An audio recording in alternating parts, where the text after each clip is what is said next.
I've been pregnant 5 times and I have 2 living children.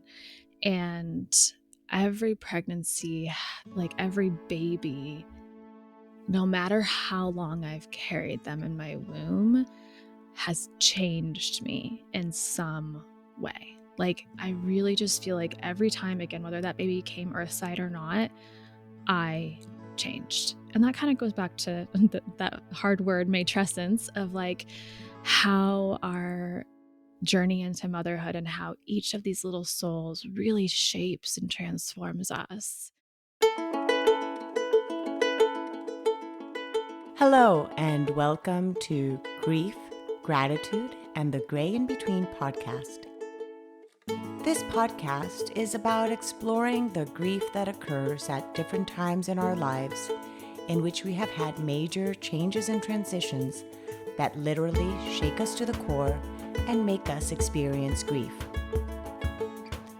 I created this podcast for people to feel a little less hopeless and alone in their own grief process as they hear the stories of others who have had similar journeys. I'm Kendra Rinaldi, your host. Now, let's dive right into today's episode.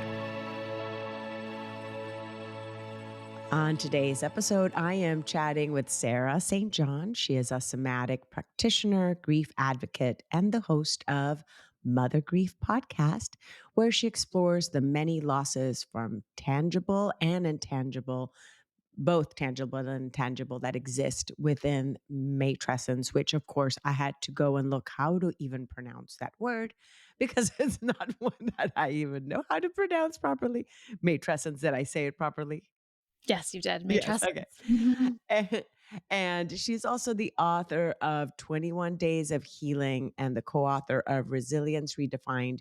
And we will be talking about her own grief journey, as well as all the different platforms that she's had through the years, either in the topic of grief or otherwise, and just chatting about life and then just seeing where it goes. So welcome, Sarah. Thank you, Kendra. I just had you on my show, and it's so nice to be in the other role and just be able to chat with you today. I'm so glad to be here. I know. Let's see if you have as much of a challenge as I did on the hot seat of being on the other side, on the receiving end of Yeah. a podcast. I'm like, wait, I'm the one used to asking the Uh-huh. questions. I'm It's like, ah. different. So something cute that you have on your bio is that your newest venture is Poppy, which is a 6-acre therapeutic flower farm in Loveland, Colorado.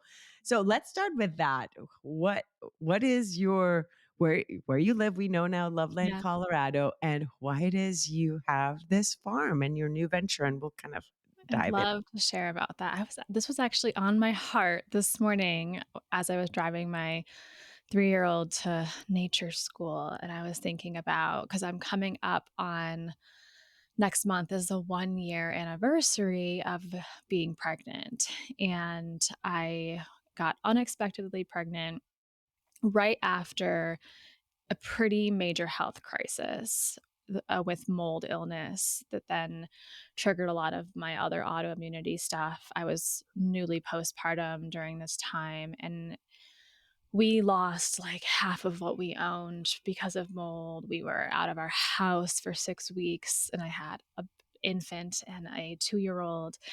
And it really required us to uproot our lives. And we moved back to Colorado, where we live now in Loveland. And then, I mean, honestly, I thought I was too sick to have even be able to get pregnant. I was having like multiple seizures a day, and it was really, really intense. And I hadn't even had a postpartum period since my second daughter was born. And I started to feel all this anxiety and kind of sense of panic in my body. And finally, I was like, oh my God, I think I'm pregnant. and um, sure enough, I was pregnant.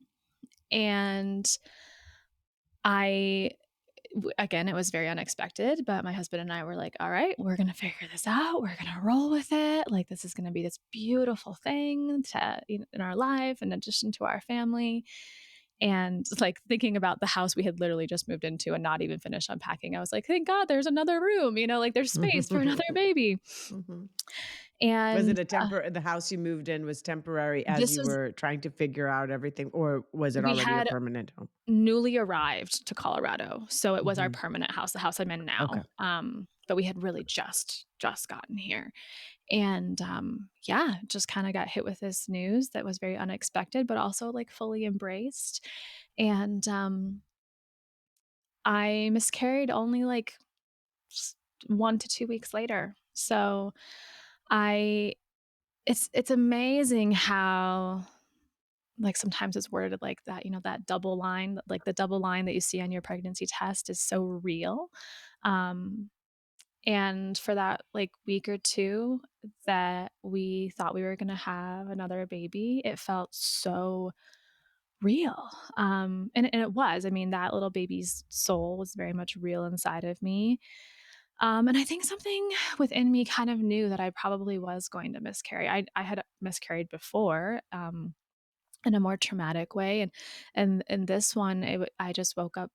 I just woke up bleeding and cried a lot of tears. We hadn't even like told anybody I was pregnant yet, but I'm answering your question in a very roundabout way because I was 5 weeks pregnant and the baby was the size of a poppy seed. And so Poppy comes from that baby and that week to two of knowing that I was carrying child,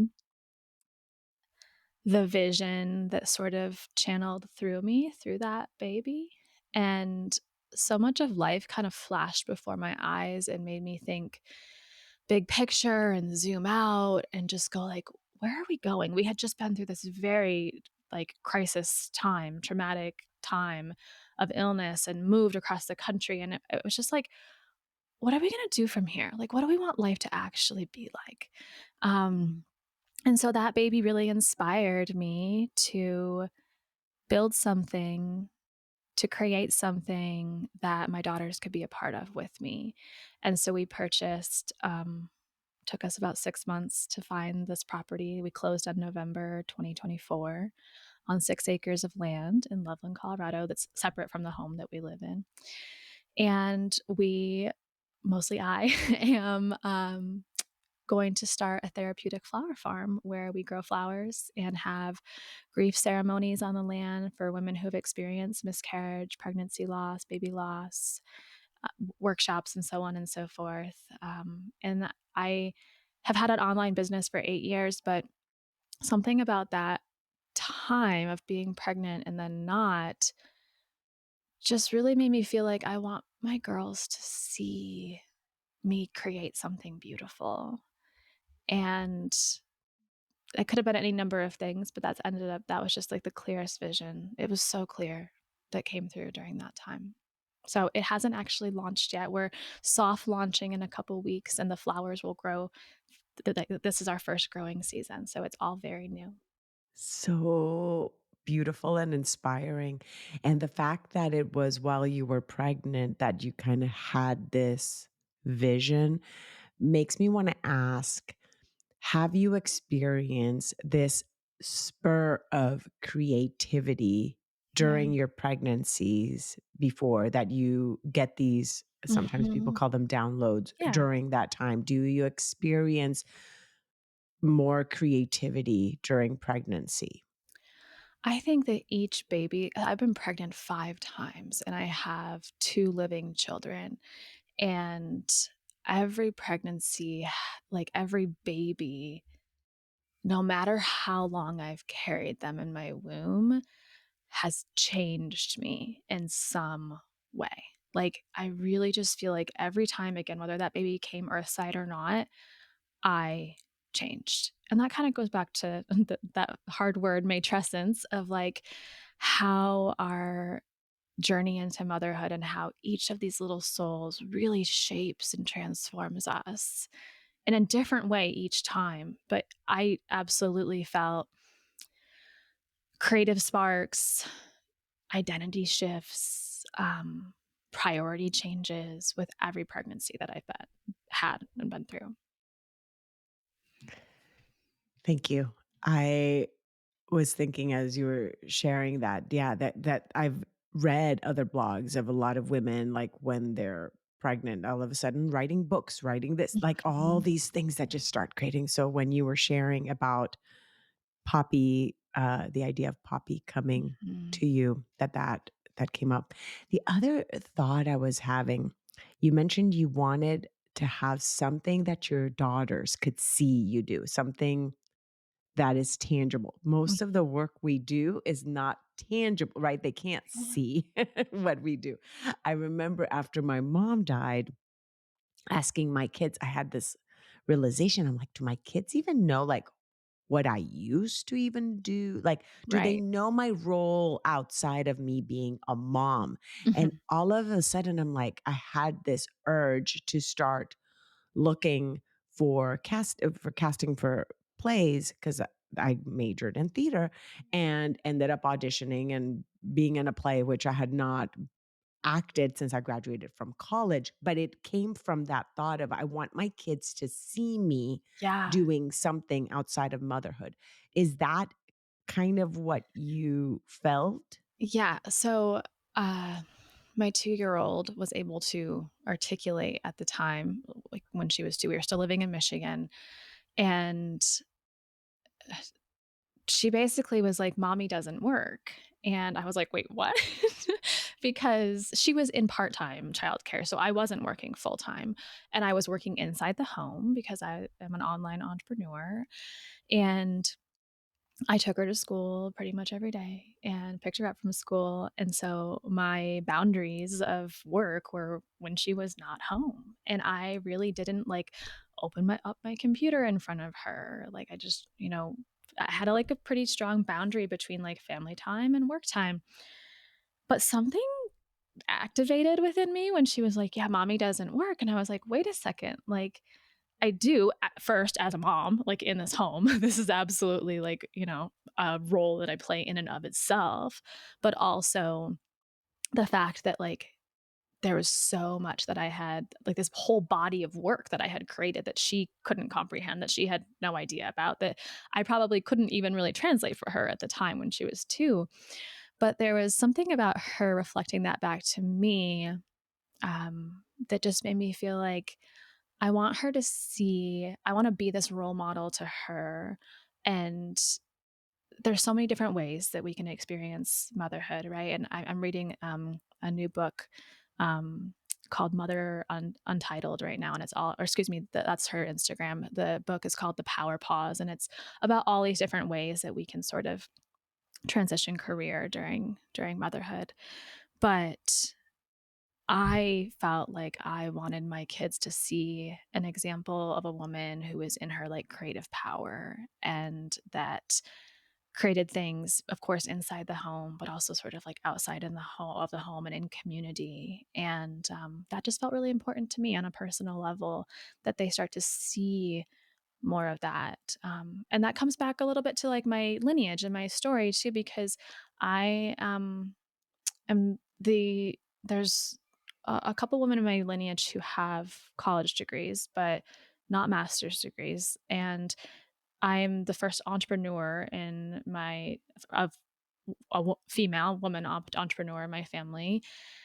Yet the men in my family, it's like riddled on both sides with like entrepreneurship, and a lot of the women in my family have chosen to like stay home, and I just grew up feeling like I didn't have an example of like what the other option was. Like, what if I want that and this creative outlet? Like, what would that even look like? Because I saw women just throw themselves into motherhood and sacrifice so much of themselves for motherhood, which was so beneficial in so many ways to like the kids. But then there's mental health challenges that have been a result of a lot of that. So I feel like I'm rambling now, but No, no, um, no. It's perfect. What you're saying is perfect. So for you, being able to show them you are a mother, you're this. It's not one or the other. And I think yeah, that as moms, that's something that we go through. I don't.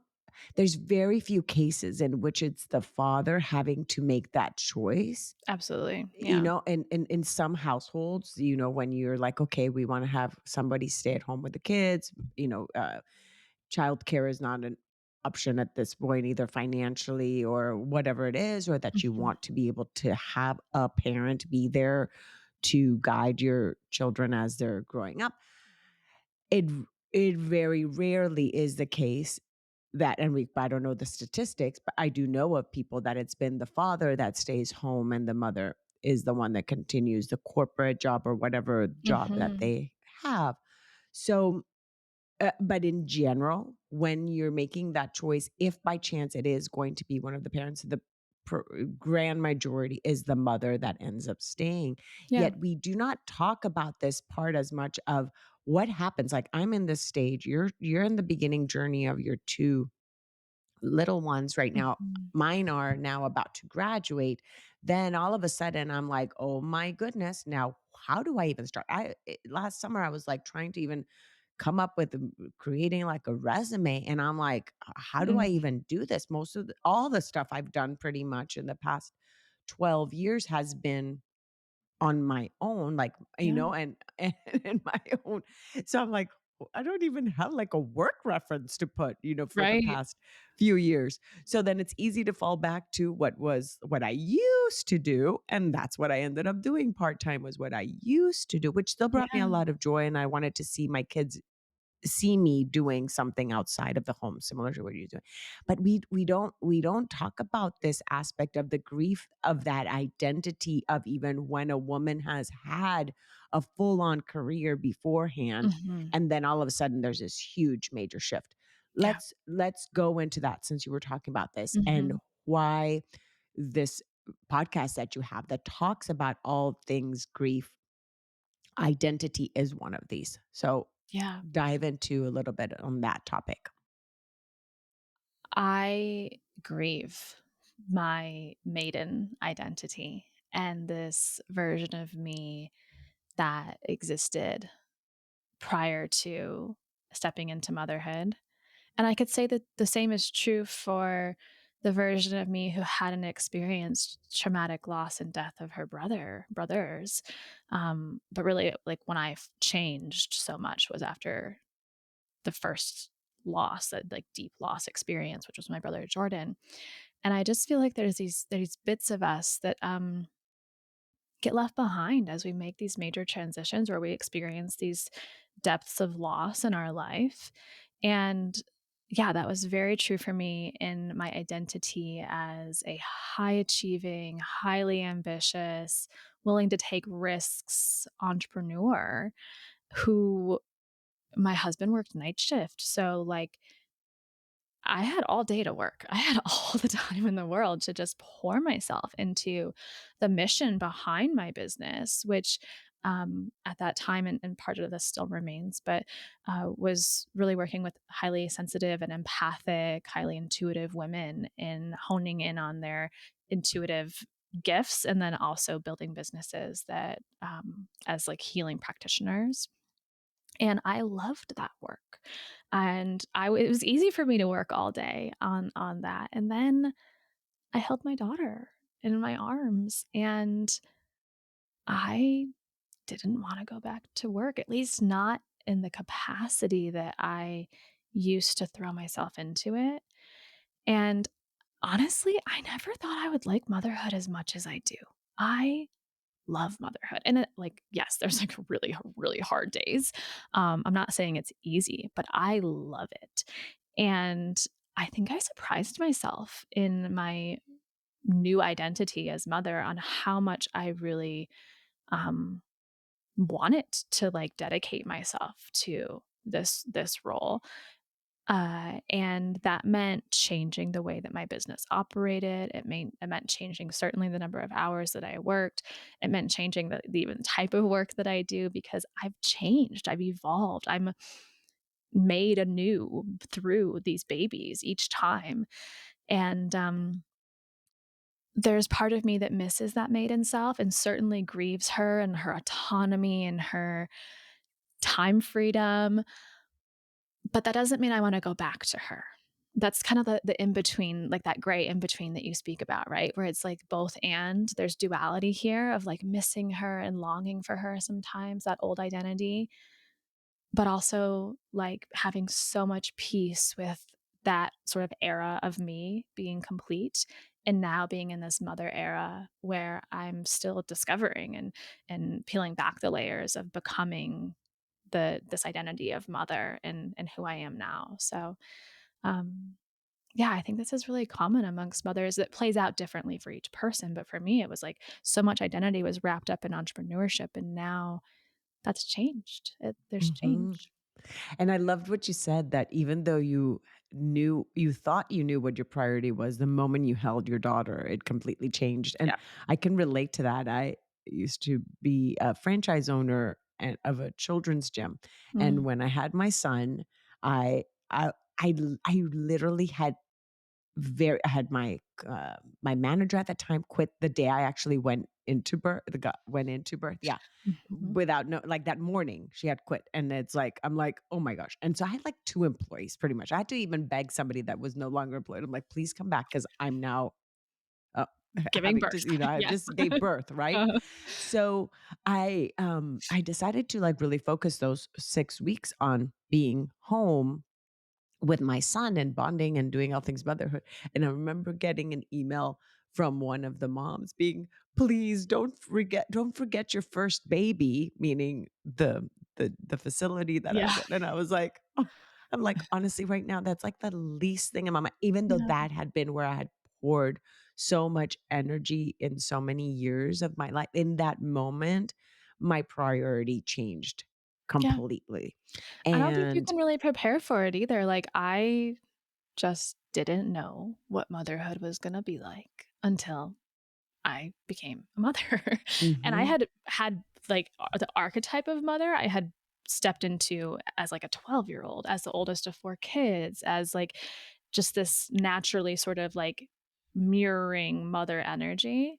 But then motherhood, like, in through the birthing process and canal changed me in a whole different way that I don't just, like, you could have told me all this, and I'd have been like, "Yeah, okay, whatever," like, and then it happens, and you're like, "Oh, okay." Like, Mhm, yes, this mhm. is a whole and matrescence is not just, like, the identity sort of cognitive emotional transition. It is also a whole physiological process that our body goes through. Our brain changes.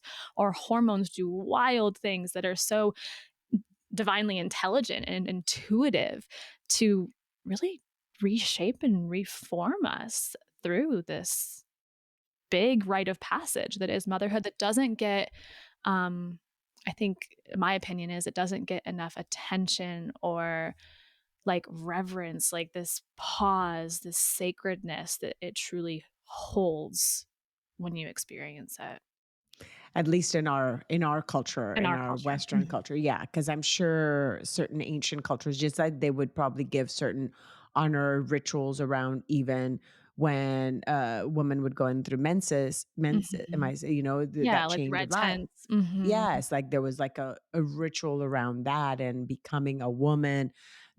I There probably were more rituals and more Yeah. things like that with motherhood too that we now kind of see, oh, you're just a mom, kind of Mhm. thing, or you're just a stay-at-home like these just Mhm. I'm like, no, I am that, it's like it's such a huge, Yeah. huge role and we don't honor it, I think, enough in society that therefore then it creates all these can create these feelings of not enough as us as Mhm. women as we're doing that. And that is, I think, what's kind of making us feel this Yeah. um, uncertainty or yeah, it just Mhm. confusion as to wait, where do I stand now? Yeah. Can you let's talk about that. What are your thoughts on that? I'm also reading this book called Fair Play right now by Eve Rodsky, and it is everything I felt in my body the last almost 4 years that I haven't been able to articulate as well as she can. And it's this and then, like, maybe go back a little bit further. She doesn't write about this in the book, but there's, like, this history of women as housemaker, like homemaker. And like it wasn't even that long ago that women got the right to vote, that they were able to even have careers, right? And so then we saw through war times that women entered and fill gaps in the workforce and start to play these more like dual roles where there's this independence and like freedom to have this identity, this career identity outside of homemaker. But what has kind of carried through though is there's no lessening of home household tasks. It's just also you work outside the home or maybe inside the home if you like have a remote job, especially post COVID. That's so common now. Um, where we're just expected to hold so freaking much. And the book Fair Play talks about this mental load that we carry as women and as mothers, where there's just so much responsibility. There's so much. She talks about CPE. It's like the conceptualization, the planning, and the execution. And to me, that was like this aha moment where I was like, okay, because my husband is a lovely human being, great dad, pretty good at executing. He really doesn't do the conceptualizing and the planning to get to the point where then he can just execute. Like I hold that. And I have a business. And I'm the one who's making sure that the kids to get to school every day. And like I'm not saying this because I like hate my husband. I'm saying that this is like a societal thing where the mother holds so much. We've expected so much of the mother as this role that she plays. And yet we haven't taken anything off of her plate. Like, and every household's going to have a different dynamic. And this book is really trying to like change that paradigm so that we can see something different moving into the future. But I think that as women and as mothers, we just hold a lot more than any human's nervous system was programmed inherently to hold. And then we have an overstimulating world that also is like more stimulation than we ever supposed to hold as well. That to me creates this perfect recipe for just like immense dysregulation in our bodies and burnout and feeling like there's just always too much. And one of the definitions of trauma is too much, too fast, too soon. So I think a lot of mothers enter motherhood and all of a sudden it is too much, too fast, too soon. They're grieving their old selves. They're also grieving a lot of micro things and intangible things that I think society hasn't even really put a lot of words to, that I'm trying to put words to, um, because then we can give ourselves permission to actually grieve once we identify those things. But until we identify those things, it's like we don't even realize we're experiencing grief. So I'd like for more moms to understand like that's actually grief and it's okay to feel that way. Yeah, I didn't know I was grieving till when I was in motherhood, till years later now that I'm like doing this work. I'm like, oh, I was grieving. I wasn't Mhm. just depressed. It was Yeah, actual full on grief. And yes, acknowledging that grief occurs and taking away the stigma. And you and I had this conversation when I was on your podcast, I believe, a little bit of that aspect that you feel like you can't voice that you're feeling this way because it's as if mhm. you didn't want to have this role. And that's not the That's not case true. at Mm-mm. all. It's just you're like, I feel this way. I feel like I don't have time for myself. I feel like I don't that I don't know who I am in this new role. Yet I could not imagine my life without this being in my life, Of without course. Yeah. this soul being in my life. Mhm. And I think that that's a little bit what's missing. It's more openness of being able to have these vulnerable conversations with others without feeling guilt for feeling certain ways. Yeah. Because guilt is a huge one in motherhood, Yeah. There's correct? so much comparison. There's so much guilt. There's so much shame, and there's a lot of stigma. And one of the questions I often present to the mother community, but I guess this really applies to all humans, is just like, what didn't go the way you thought it was going to go?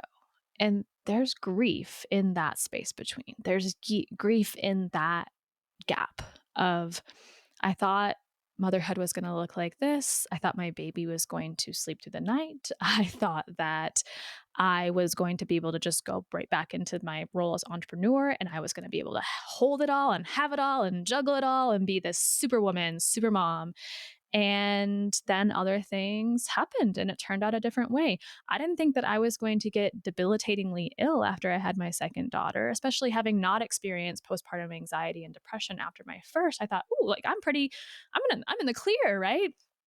Then our house was riddled with mold unknowingly, and that made so much there was so much inflammation in my body and my brain that also created postpartum anxiety and depression.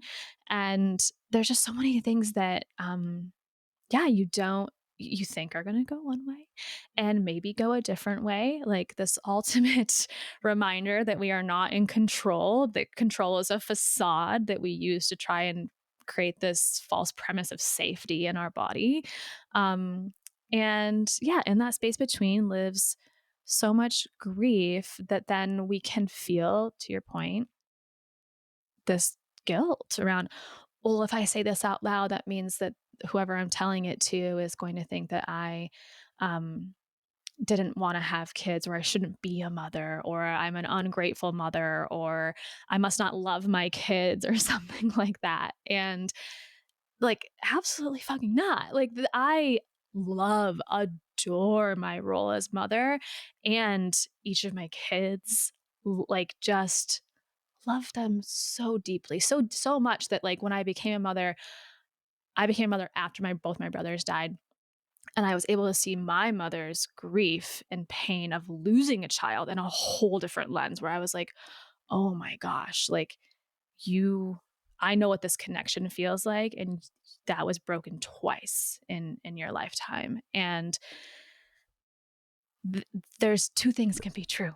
It can be true that you love this so much. It can be true that there's hard days. It can be true that you really miss your old self who used to watch Netflix and eat ice cream and, like, do whatever she wanted. And you can also love that, like, this morning I woke up with, like, a almost four-year-old's foot, like, on my chest, and, like, I love that. Like, and I love how, like, she's on my body all the I did time. not I that part I did not like having half of my pillow pretty much on the nightstand because Yes. both kids would climb into bed in the middle of the night Yeah. and I had no space to myself, so my Mhm. pillow was like halfway. That part Right. I was like, "No, my No. sleep is like one of those things that I'm This is like, gosh, I my miss space. being able to sleep." Yeah, Mhm. my space and sleeping through the night and things like that. And, Mhm. even just being able to have these conversations with your partner Yeah. also feels it's something we don't probably do enough either because then at least for me, like whenever I'd say things like this or whenever I'd be waiting outside the door like like already with like my shoes on ready to go to my Zumba class the moment my husband walked in the door so that I could have time for me and I'd be like out the door, there's this part of like, "What? Why are you, like, fleeing Mhm. the scene almost?" Like, it's as if I'm escaping. I'm like, "No, you don't under I need some time Yeah. for me," and there we had some communication things where, like, if I'd be exhausted the next day and kind of feeling like, "Gosh, but you slept through the night and I was up all the time."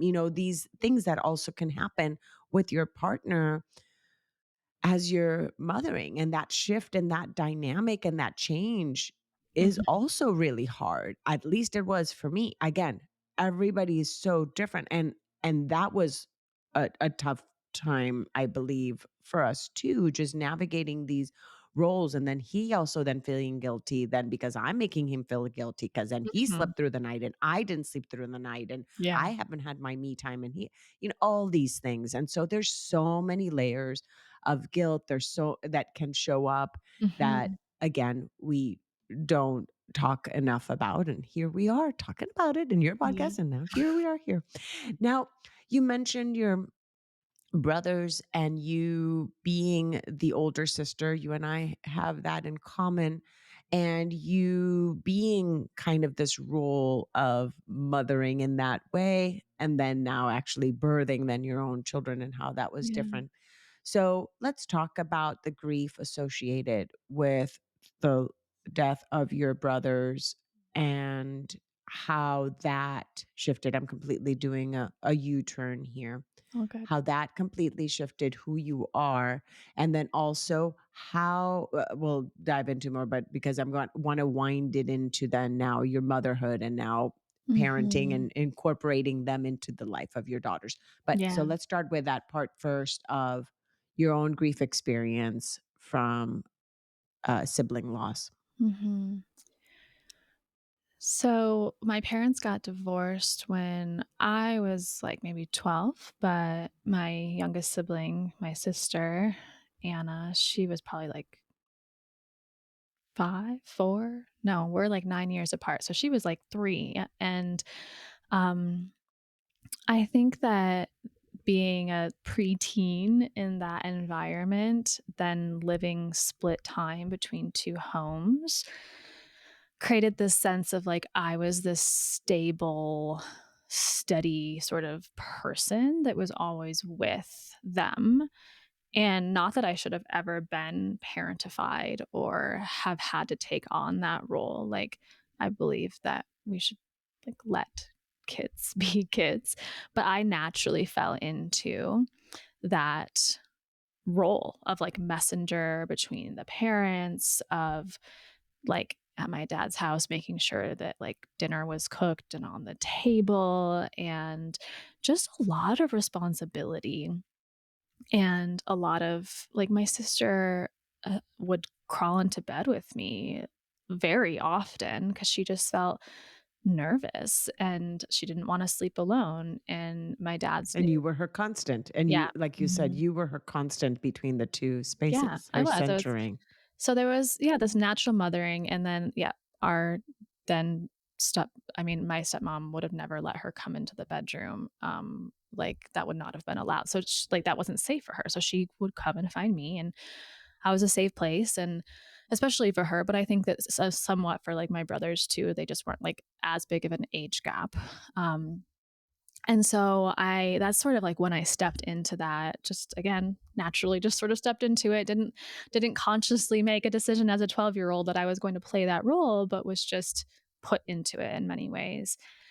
And then I felt this responsibility for their well-being for forever, really.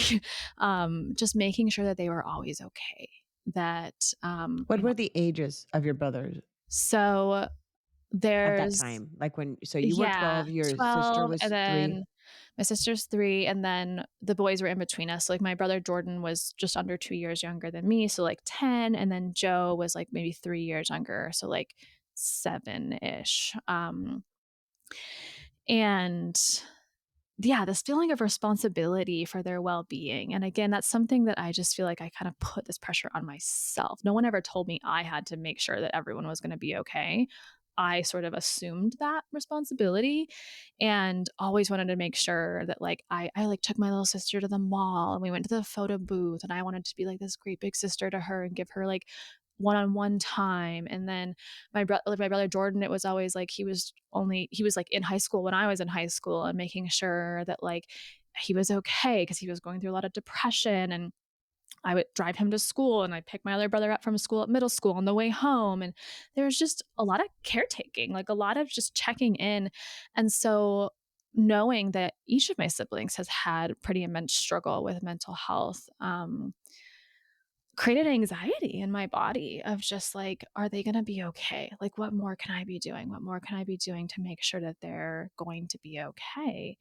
Um, and in a lot of ways, I think this is true within many sibling dynamics, regardless of whether your parents are divorced or not. There's kind of the safety of going. I think I don't have an older sibling, but it feels like there's a safety going to an older sibling to kind of like express something that's hard or challenging versus going to a parent where you might, I don't know, get in trouble or something like that. And so I feel like I was like a, kind of a sounding board in that sense. And then I was 27 and Jordan was 25. He had just lived in Chicago for a year, which is where I was living at the time. And so we had this year to like, he was on my kickball team, and we would like go out to the bar together, and we shared sort of friends. And um he was finishing up school and ended up moving back home and with my mom. And I was like sad to lose him as like a buddy in Chicago. Um, and he came to visit some friends, and I got to go out to dinner with him on like Tuesday night. We went to a pizza place in Chicago and had a conversation, chatted, gave him a really big hug. He was known for his like tight squeeze hugs. And I was like off to therapy and he was off to a concert. And that was the last time I ever saw him. He committed suicide 5 days later. And I didn't see any signs that night that I saw him. Yeah, I wouldn't have guessed that that is what would have happened that Friday night. Um, and so it came as this giant shockwave to my entire nervous system. And in some ways, I felt like I had failed him as a sister, that I couldn't protect him, um, that I didn't, pick up on any of the signs.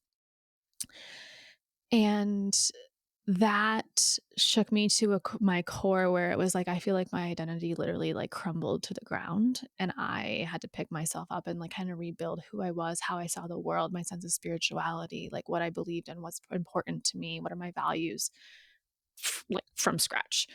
Um, and I started to do that, and I started to like that's when I became an entrepreneur, left my nonprofit job, changed this identity, and then I got married to my husband, and 1 week after my wedding, I got a call from my little sister that she had found my brother Joe, who he was 26 at the time. This is 4 years later.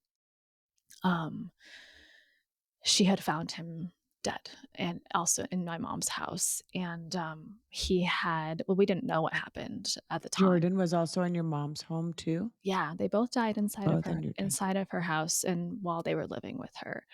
Um, and Joe's death ended up being an accidental overdose.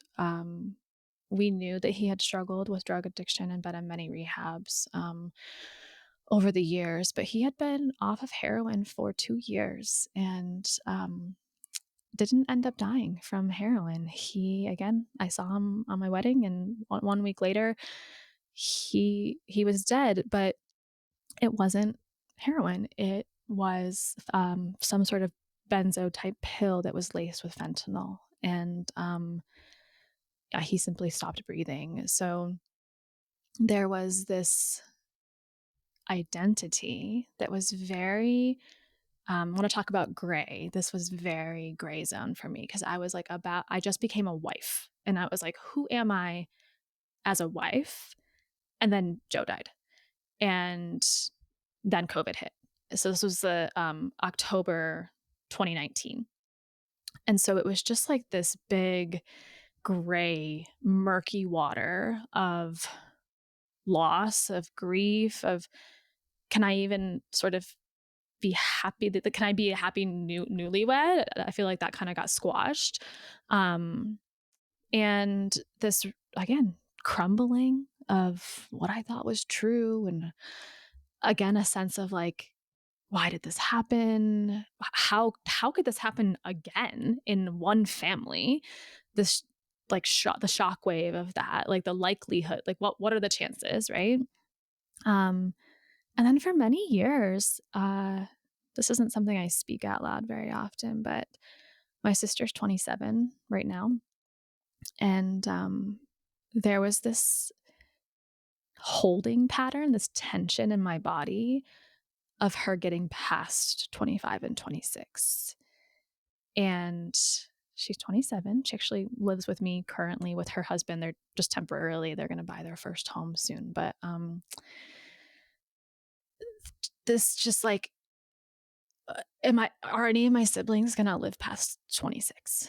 And, she has, but we all have kind of like our challenges with mental health for different reasons. But I think that each of these losses has really made me look at the world through a different lens, um, and motherhood. I know you want to get to motherhood, so it's also absolutely impacted motherhood and the way that I mother. I did wanna get to motherhood, but then now I'm like, I have a question Yeah, regarding ask all that the whole thing. questions. Oh my gosh, Sarah, yeah, so much. I'm, like, trying to like, I mute myself just so that you don't so that people don't have to hear that, all my oh, no, my so much. I First off, thank you for sharing all that and for allowing us as listeners to hold space for you as you share your grief. I was thinking of your marriage and when you mentioned, when you married, Jordan had already died. Yeah, And then a week after you got married, then your brother Joe died. So what's your husband's name? Is that okay? Is it okay Andrew. to Yeah, Andrew? When you and Andrew met, had he gotten to meet Jordan before yeah. he died? Okay. That's part of And our so story in a sense because he was with me when I found out that Jordan died. Okay, so Yeah. he was part of your grief journey at that Mhm. point too. Okay, that was the part because I was trying to think, I'm like, is this the first time he had witnessed you go through that? But he'd actually witnessed you go through the grief of Jordan. Jordan Mhm. and then of Joe. How did that support and this other being that you're with next to you that might have not experienced similar type of loss before? Mm. How was that role of him holding space for you in your grief and this early on in a relationship? Yeah. Yeah, I'm gonna be really honest. I He was with me the moment I saw 13 missed calls on my phone, and I was like, "Oh my god, what like every person in my family has called me. What's happening?" So I called my dad back and we were in my he wasn't even my boyfriend. We were kind of just like casually seeing each other. So that I think that's important detail actually. And I called my dad and he said Jordan's dead and I remember slamming my hand against Andrew's car window. We had just been at a yoga event in downtown Chicago and I was completely unfiltered, like grief does that to you. Like there was no withholding of the shock that moved through my body. And so he saw me in a state that nobody has ever seen me in. Um, and my family's frantically trying to figure out because I'm the only person who lives out of state, and it's not even that far. But they were like, "You need to get on a plane. You need to be here soon." And I was like, "There's no way I'm getting on a plane," because I had a dog, and I was like, "I'm bringing my dog with me." And so he was like, "I'm driving you." So we went and we got my dog, and I don't know, I threw random clothes into a bag, and we just drove home, my childhood home, as fast as possible. And I was not able to accept or receive his support that he wanted to give to me. I um I really didn't want it. I really didn't know how to receive it. Like I just had not had the practice. Like here you've just heard sort of part of my story of this like making sure everyone's okay, like oldest child, eldest daughter. And I remember him like cleaning my mom's house and just trying to find busy work wherever he could to kind of be out of the way, but still like helping. And so he was really good at being helpful, but I wasn't really able to receive it so much so that I was like, I can't be with you. Like this isn't going to work out. Um, and in that time period, I also got accidentally pregnant with him. And it was a month after Jordan died. And my body was completely consumed with grief. And I didn't even have a home. I was like in the middle of, I was like moved in with my friend to be closer to family. And I had a super unstable job and all these, reasons that I feel like we try and validate why we make the choices that we do. But my choice was I had an abortion and we decided not to keep that pregnancy because it was too much, too fast, too soon. It was way too much for my body. And I was like angry with him. I was like, I don't like you. He triggered something within me that I wasn't able to receive. And, probably, like, 6 months later, we ended up getting back together. We ended up moving to Colorado together. We moved in together. We got married. We've had, these 4 additional pregnancies together. We have 2 beautiful daughters together. But I would have never guessed I would have ended up with this man at that time. And I think it's taken a lot of inner work on my end to let him in and let him hold me in my grief. Because now I think I can do that, but I wasn't able to do that at the time. I didn't have space in my body for any of that when Jordan died.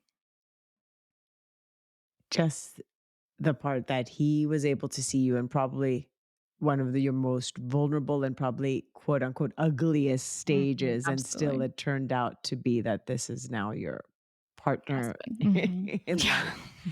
Uh, would you, are you comfortable with us going into a conversation regarding, this is the first part time I hear regarding your abortion. Are you comfortable talking about that and then the miscarriages? Are you Yeah, okay I with that? am. Mhm. Okay. In in this aspect of your first pregnancy having been one that you guys chose to Terminated. Mhm. terminate, and then how we talked about even just this part, you did mention 5 pregnancies, so you did Mhm. acknowledge it, yeah, Yeah. in the I always beginning of the count that one conversation. in numbers, but That's exact, so that's what I wanted to talk about. Um, I've had conversations, well, let me just say, I had a conversation with someone that was a decision that they made to her first pregnancy, and how she didn't even feel that it was okay to honor the mhm. That the life. that Mhm. life because it was a choice that she made, right? Yeah. How do you incorporate this life, that life in your Mm. life now? It's definitely a more complex grief. Mhm. And it's a grief that society says that you shouldn't need to grieve or you shouldn't grieve or you're not supposed to grieve because you made that choice. You and I'm sure there's people listening who are probably going to turn this off just because I said that I've had an abortion. And that's okay. But it makes it I don't think it's that we can't or that we shouldn't or that we don't need to. It's that it's a complex grief that has many layers to it. And I still feel like that pregnancy transformed me in so many ways. Um, I think ultimately, in a weird roundabout way, it actually brought my husband and I back together to end up together. Um, and there's this feeling of like I met with a medium after I made that choice, and um, she was talking about how, and this really feels true in my body, in my story, how our babies, our spirit babies, choose us knowing whether they're going to come earthside or not, and not sometimes they come in just to be with you for that amount of time, and to not be your earthside child, but to have just experienced being with you or in your body in some way. And I felt like that was really true of that little soul, which I felt was a girl. I have no proof of that, but um, that she came in and yeah, almost just like healed my womb space.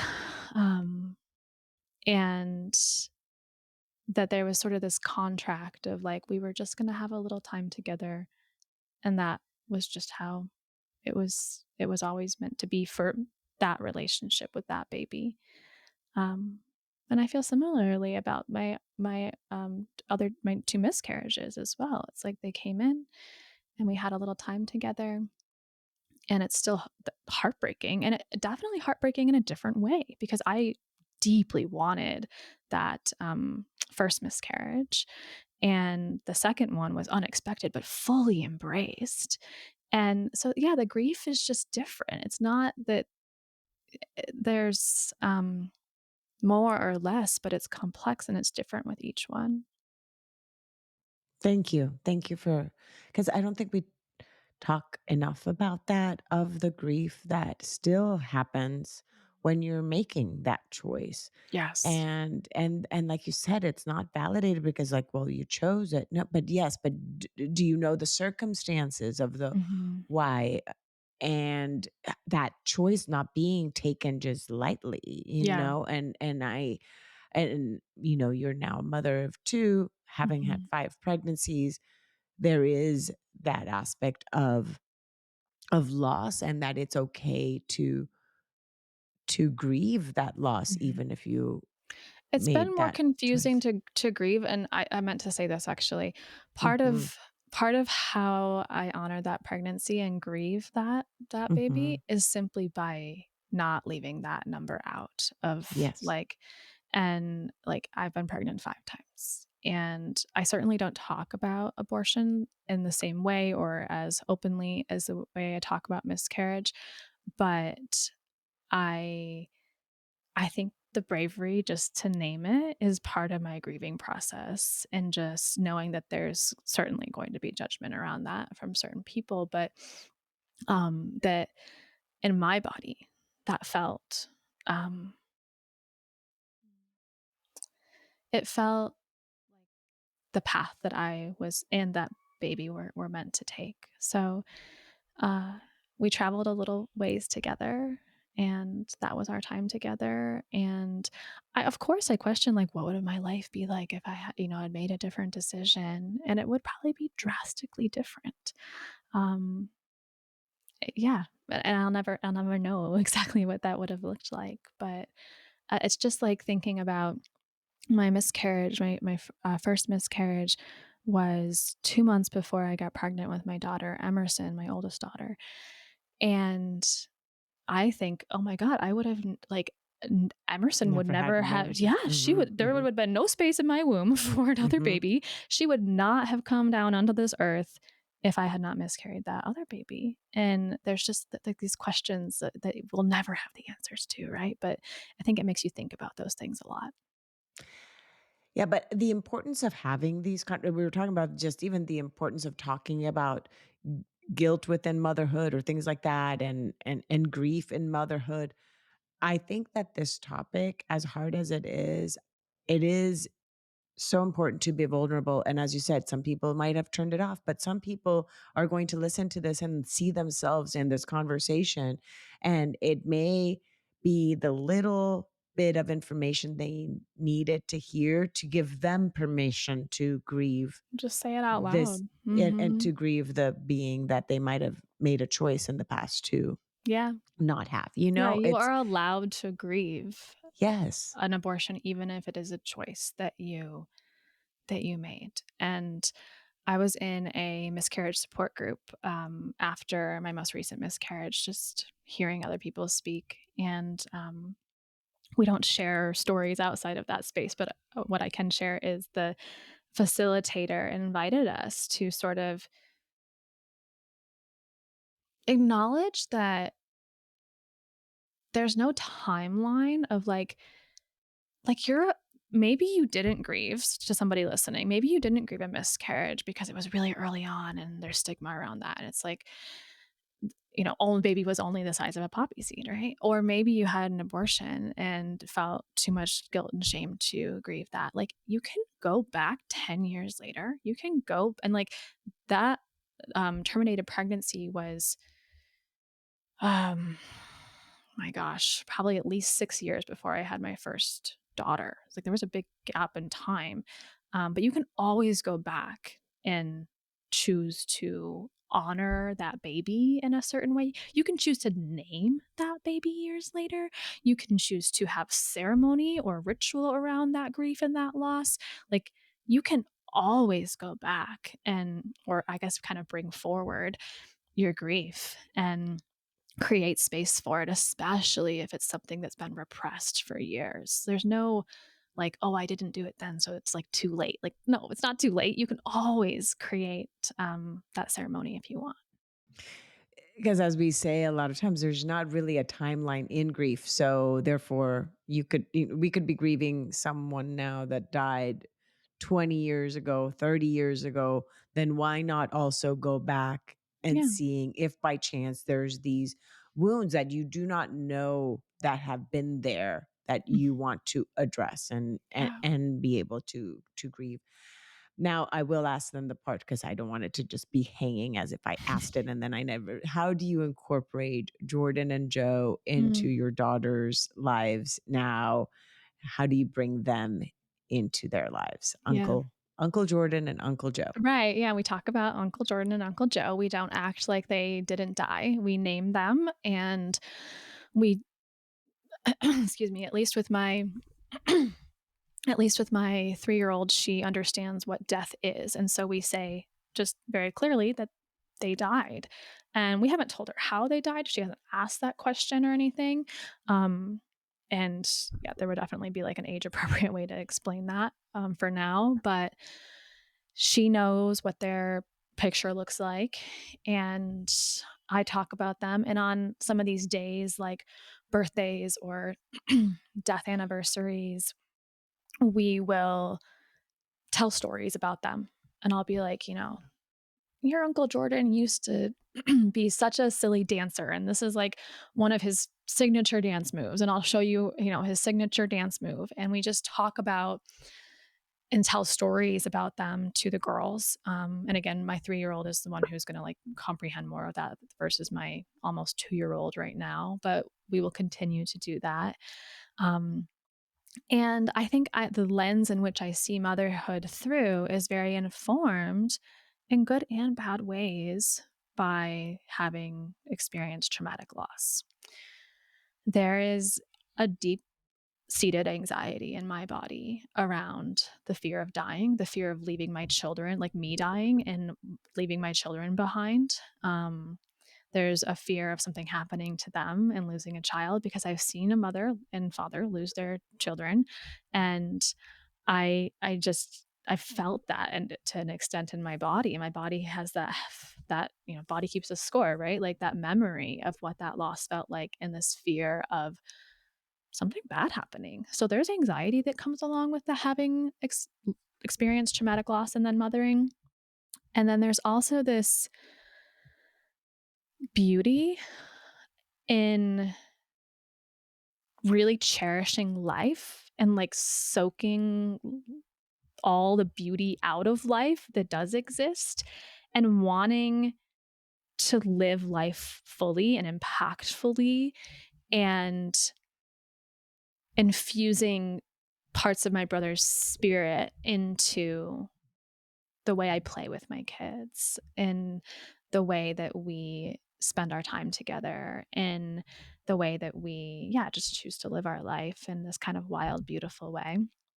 So there's informing the way I mother, and then there's also kind of this like internal programming that I feel like it has because of the trauma of loss. And I will say one more thing: my 3-year-old Emerson is also extremely connected to my brother Jordan. She talks to him. She tells me about him, things that I don't know where she gets these things from.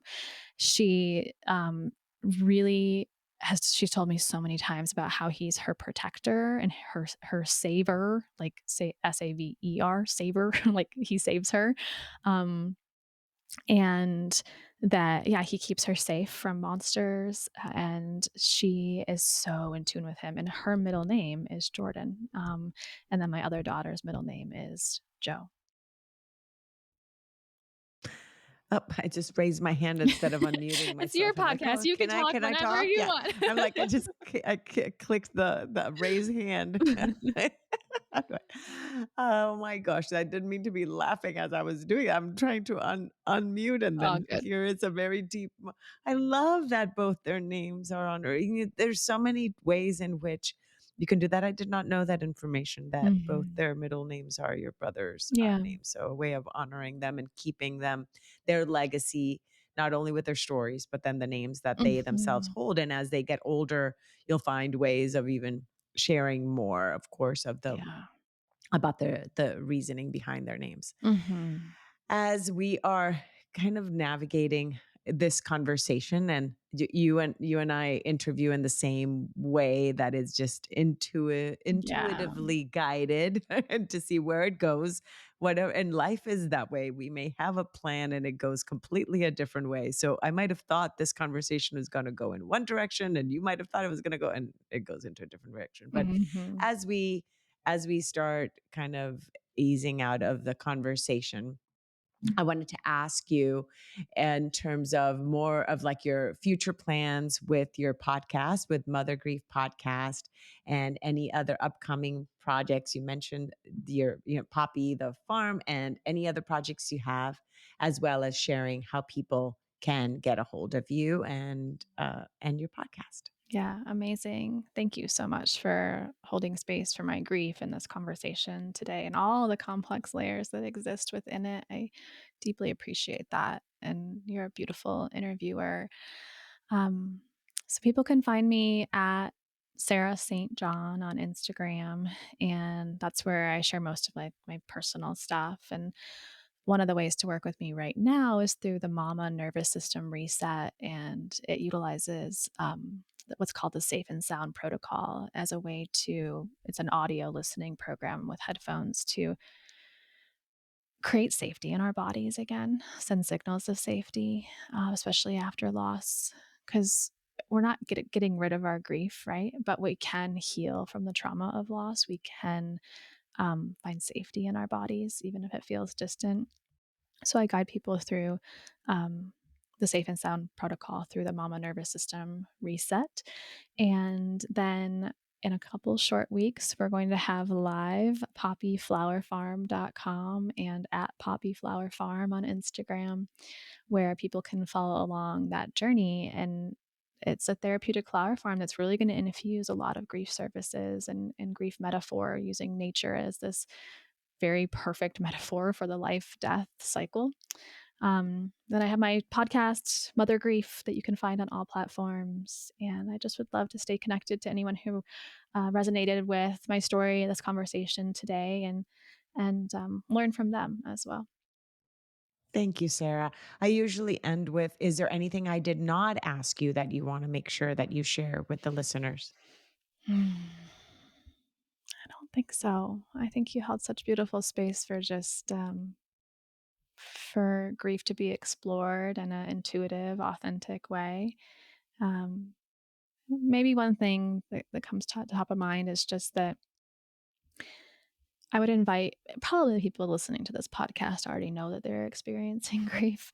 Um, but that's something I anchor back into often, is just to really acknowledge how many layers of grief that we experience as humans, and to create more space for it. It's still kind of taboo in our culture and the society. It's a universal experience. Like, we all are going to experience death of loved ones and of ourselves, but that's scary to think about and to talk about. And so I think we can ease our nervous systems into more conversation about it and more embracing of life and glimmers amidst that thing that is kind of scary and uncomfortable. So I just invite people to lean into all that they're holding, all that they're carrying, and to really honor and acknowledge that.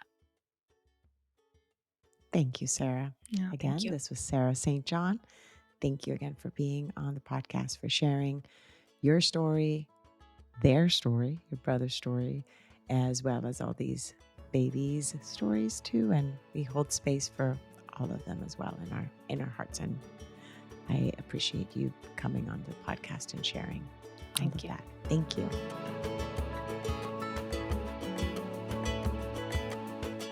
Thank you again so much for choosing to listen today. I hope that you can take away a few nuggets from today's episode that can bring you comfort in your times of grief. If so, it would mean so much to me if you would rate and comment on this episode. And if you feel inspired in some way to share it with someone who may need to hear this, please do so.